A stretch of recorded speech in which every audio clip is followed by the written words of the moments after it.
నమస్కారము. నా పేరు వర్షిక. నేను 5వ తరగతి నుండి వచ్చాను. ఇప్పుడు అమ్మ గురించి కొన్ని మాటలు చెప్పబోతున్నాను. అమ్మ అనే పదం చాలా తీయనైనది, కమ్మనైనది. ఈ భూమి మీద జన్మించిన ప్రతి జీవికి అమ్మ ఉంటుంది. అమ్మ లేనిదే ఈ జగమే లేదు. అమ్మ ప్రేమ అపారమైనది.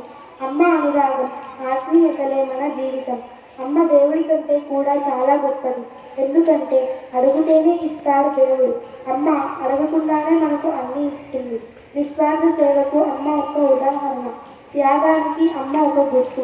ఆ అంటే ఆ జన్మాంతం, మా అంటే మరువలేనిది అమ్మ. అందుకే మాతృదేవో భవ అన్నారు.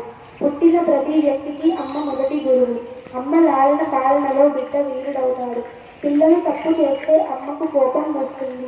అంటే అది తప్పు అని తెలియజేసే నీతి శతకం అమ్మ. బిడ్డలు ద్వేషించినా కూడా ప్రేమించేది అమ్మ మాత్రమే. అందుకే అమ్మను ప్రేమమూర్తి అన్నారు. నీతి: మనము అమ్మకు గుండెల్లో గుడి కట్టాలి, కానీ వృద్ధాశ్రమాలు కట్టరాదు.